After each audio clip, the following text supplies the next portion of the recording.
Olá, meu nome é Marcelo Dantas, eu sou técnico do Ministério da Fazenda e sou professor. Todo empreendedor precisa organizar o plano de negócios da sua empresa, onde consta o objetivo, os clientes, a estimativa de receita. Assim como quem pretende abrir uma empresa precisa elaborar um plano de negócio, da mesma forma o governo necessita de um instrumento que balize as suas ações. Esse instrumento é o planejamento orçamentário. O planejamento orçamentário é o plano de negócio do governo. Você, como futuro empreendedor, mas sobretudo como cidadão contribuinte, você sabe o destino do dinheiro dos impostos que você paga? O imposto, os tributos de uma maneira geral, eles são recolhidos pelo Estado. Então vamos aprender um pouco mais sobre o Estado e a sua razão de ser. O Estado ele existe como uma resultante indireta da característica social do ser humano. Assim sendo, o Estado moderno é caracterizado como uma organização político-jurídica que tem por finalidade realizar o bem comum. O Estado possui três funções básicas: a alocativa, distributiva e a estabilizadora. A função alocativa trata da alocação dos recursos para o fornecimento de bens públicos, como a segurança nacional, semipúblicos ou meritórios, como a educação e a saúde, e o desenvolvimento nacional. A função distributiva trata da distribuição de renda através da arrecadação de tributos e dos subsídios. Podemos citar, por exemplo, os benefícios da assistência social, direcionado para as camadas mais carentes da população brasileira. E a função estabilizadora trata da aplicação de políticas econômicas, visando o desenvolvimento, o emprego e a estabilidade econômica, em função da incapacidade dos mercados atingirem por si só esses objetivos.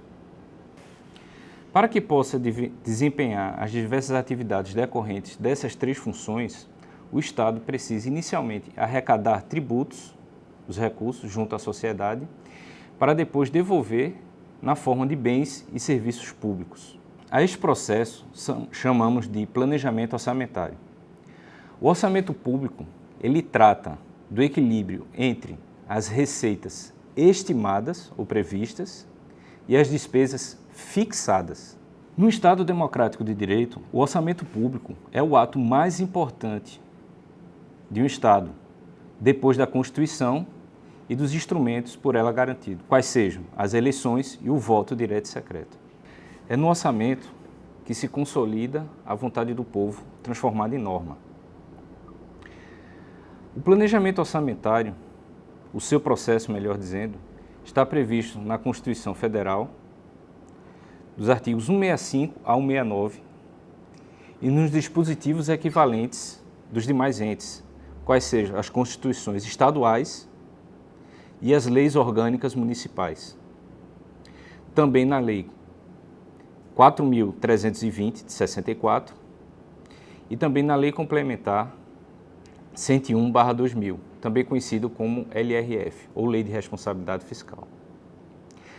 Já a execução do orçamento se dá através das leis do PPA, Planejamento Plurianual, cuja vigência é de 4 anos, a Lei de Diretrizes Orçamentárias, LDO, cuja vigência é anual, e a Lei Orçamentária Anual, LOA, cuja vigência também é de 1 ano.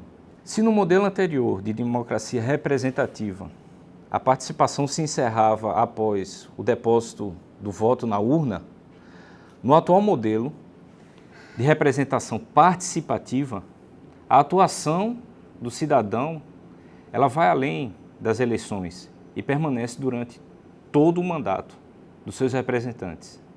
Afinal de contas, o PPA, a LDO e a LOA são, por força da própria Constituição, apreciadas pelo Congresso Nacional, que são os representantes do povo, conforme prescrito no artigo 48 da Constituição. Através dessa participação popular indireta, é que se pode cobrar o efetivo resultado da aplicação das políticas públicas. Essa participação popular vem sendo cada vez mais adotada pela União, através de alguns mecanismos dos quais nós mesmos já ouvimos falar na grande mídia. Audiências públicas e orçamento participativo, este último sendo mais comum na esfera municipal da administração pública. Não obstante o PPA, a LDO e a LOA serem leis de iniciativa do Poder Executivo, vale lembrar que a sua votação se dá no Congresso, oportunidade na qual, inclusive, ela pode ser modificada pelos nossos parlamentares. A omissão do cidadão nesta fase da apreciação dessas leis no Congresso Nacional equivale a um cheque em branco que o cidadão contribuinte passa para os agentes políticos que estão no poder. Então, cabe somente a nós a responsabilidade pela aplicação dos recursos públicos. Afinal de contas, é do nosso bolso que sai o dinheiro para o pagamento dos tributos. Afinal de contas, o governo, assim como as empresas e as famílias, não pode gastar mais do que arrecada, senão haverá consequências. Quem gasta mais do que ganha se endivida. E dívida equivale a um aluguel. É um dinheiro que você paga para não ter retorno. Lembre-se, ao contrário do governo, sua empresa e sua família não podem emitir dinheiro para pagar a dívida. Então, pessoal, como dito, sua participação não se encerra com o voto. Sua responsabilidade vai mais além. Participe ativamente, cobrando dos congressistas que você elegeu. Utilize para isso os portais da Câmara e do Senado Federal, para entrar em contato com o político que você elegeu. Afinal de contas, ele é o seu representante no Poder Legislativo. É isso. Obrigado.